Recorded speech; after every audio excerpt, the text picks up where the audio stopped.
Welcome back to a brand new episode of season 3 of the Pursuit of Progress podcast.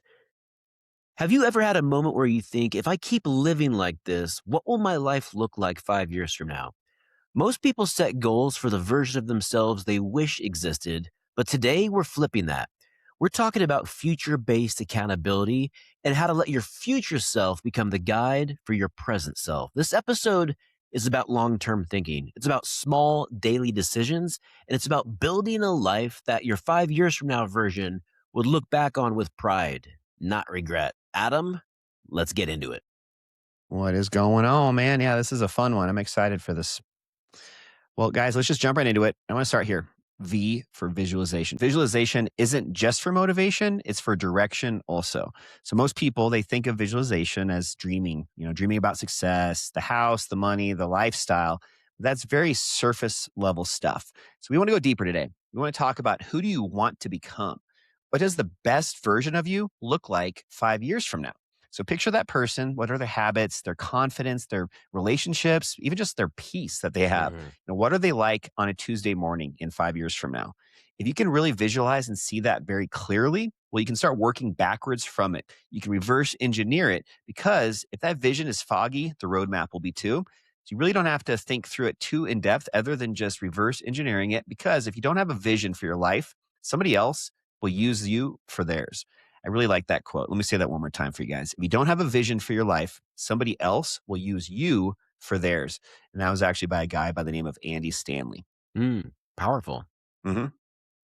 Well, that leads us into the second big idea. The future you is already watching. And I love this thought, because I really believe that my 50-year-old self, my 60-year-old self, even my 90-year-old self is out there right now watching my 40-year-old self. And they're encouraged. That version of Ben is encouraging this version of Ben. Remember, the best person to take care of the old you is the young you. And so when I make responsible decisions, when I focus on progress, maturing, growth, personal development, my future self in the future is thanking me. Every decision you make today, that version of you 5 years from now has to live with it. So here's a filter worth using. Before you act, ask yourself, will the future me thank me for this or resent me? What would my 90-year-old self say? Would he be supportive? Will they be proud that I showed up today, or disappointed, or that I skipped it, whatever that is again? You're either creating your future self or you're abandoning that person completely. That's something that Dan Martell has said. And that quote still hits me hard. This mindset gives you daily clarity, not pressure, not shame, just clarity. Yeah, I think this is going to really become a talking point in 20 years, when all of a sudden some of these technological advances happen in the medical field, where all of a sudden it's not that unrealistic for somebody to live to 120, 130 years old. 140 in my Because, case. yeah, so I mean, again, what's your future self? Not at 90, but Matt, just crazy to think about that. But what's your 130, 140, 150-year-old self going to say? That's something that's an uncharted territory. We don't have to go down a rabbit hole with that, but just interesting to think about that perspective as well. But I read a lot of biographies, and so one of the eras that I really enjoy is kind of the Civil War, Industrial Revolution, second half of the 1800s into the first half of the 1900s. And some of them lived pretty long. Like Rockefeller, for example, lived, I think, until he was 97 or 98 years old. But then I asked myself, I'm living to 140. So what would that be like for him? And you just realize how long that is. Kind of a final thought here on this topic. One thing that always blows my mind is when you hear about like these animals that are really, really old. Like there's that sea turtle. There's a sea turtle, I think, in the Tulsa Aquarium. And he was literally born before the Civil War. yeah, I think like 190 years old, one of the turtles. I mean, think about that. Like, can you even 190 years old? Like, obviously he's in water and in an aquarium. He's not living our lives, but I mean, just think about that, though. And this is a thought, a concept that is, for a lot of us, myself included, it's complicated. It's hard to even think about, what the world is going to be like when you're a 50-year-old self or 60-year-old self. Mhm. So if you guys are wondering just like how to actually act on this, the really good tool to use is what we call backcasting. So most Mm. people forecast, they try to predict what might happen. Think of like a weather forecaster. Your forecasting is one thing, but backcasting, believe it or not, is the exact opposite. So you start with the destination and then you reverse engineer everything that's going to take for that path to get there. So let's just say, as an example, you want to own 10 properties by 2030. Yeah. Well, what needs to be true by 2028? What actions need to happen in 2026? What do you need to do maybe this quarter? What do you need to do tomorrow?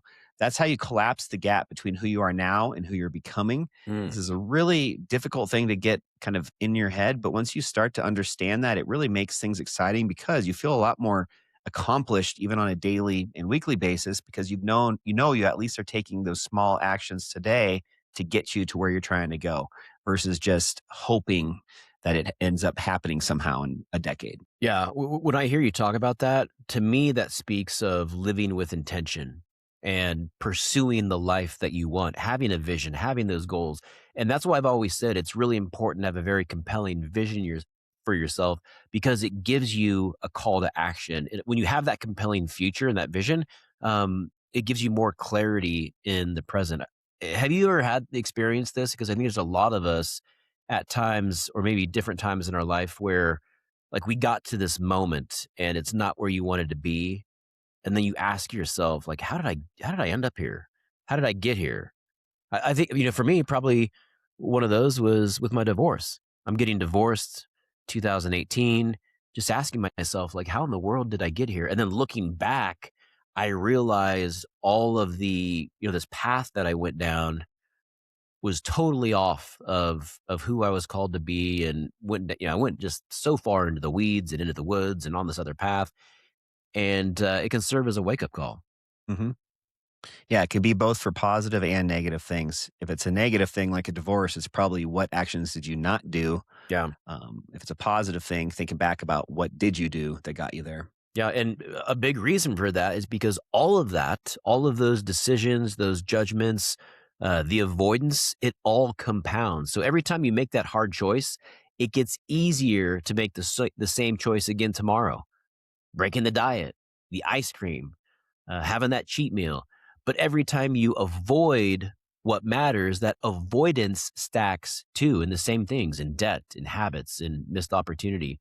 Success is never owned, it's rented, and the rent is due every single day. I love that quote, and that's a quote that we use in running over at Wheat Ridge High School. Success is never owned, it's rented, and the rent is due every day because in running, like in mortgage, last year was great. Fantastic. Last quarter was great. Okay. Last month was great. What does that mean for today? It means absolutely nothing. You got to show up. You got to go earn it. You got to go build. So let your future you get the reward. And if he doesn't get the reward, then he's going to get the consequences. Think about that. Love that. Love that. Really like that quote too. I talk about Andy Frisella quite a bit. I was just talking about him last week on our episode, but they have a quote that they use a lot in a lot of their clothing apparel where it Okay. just says dues paid. And it directly ties into this quote, success is never owned, it's rented, and rent is due every single day. Have those dues been paid today? It's due today. hmm Well, let's just kind of give you guys a little fun takeaway and a challenge. So, this is just one big challenge for you guys to work on this week until next week's episode. I want you guys to sit down and just spend 10 minutes today writing a letter from your future self. Make it real, make it honest. What would you thank you for? What would you maybe tell you to stop avoiding?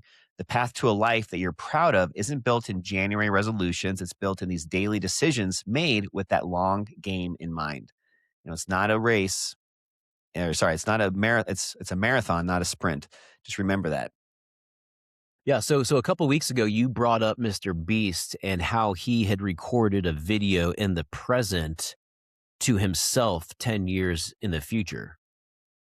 And so what you're suggesting here, though, is that your future self is writing a letter to your current self.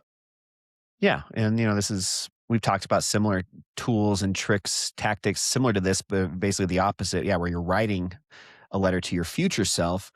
This is just visualizing what that future self person is in 5 years. Yeah. What kind of habits do you have? What's things that you're really proud of for being in Mm. that place?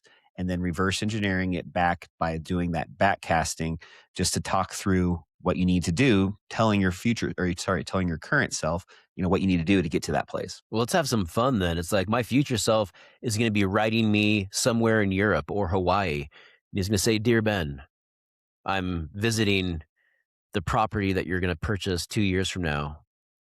We're out here on a vacation with the family. Life is good." And just, just get really Mhm. creative and get excited and like share that. That's fun. Yeah, it's too bad that we just don't know like where technology will be in 5 or 10 years, but it would be really cool, almost like a time capsule where you could almost create a business out of this where people can, write certain letters, ideas of where they think they're going to be, and then, having some way to not be opening it, not even be delivering it to that future self until the time comes. That'd be really fun. When I think about stuff like this, I think about the first Superman that came out probably like 12 or 13 years ago, um, where Russell Crowe was the dad and he had sent baby Superman to Earth, but as they were leaving their planet, I can't remember the name of the planet, but as baby Superman was leaving the planet, they're under this fierce attack. And so, even though the dad had already died, his consciousness had been downloaded into this computer chip and it was a hologram. So, even though it wasn't really him, it was all of his stories, his values, his beliefs. And it was kind of like this digital mentor, and that kind of has always stuck with me where I could see something like that in the future where, maybe 200 years from now, your kids, Adam, it's like they would never know you, but they could know your digital you. And you could be there as a mentor to them years or hundreds of years from now. So I don't know. Kind of interesting, isn't it? Yeah, I love that. Well, that's enough with the sci-fi, but that's it for today's episode. If you found this helpful, do yourself a favor, send it to one person you care about because odds are they're also thinking about who they want to become this year. Next week, we're diving into the routines that actually build momentum, not just motivation. Until then, make your future self proud. And thanks for being part of the Pursuit of Progress podcast. God bless. We'll see you guys next week. Catch you guys on the flip side.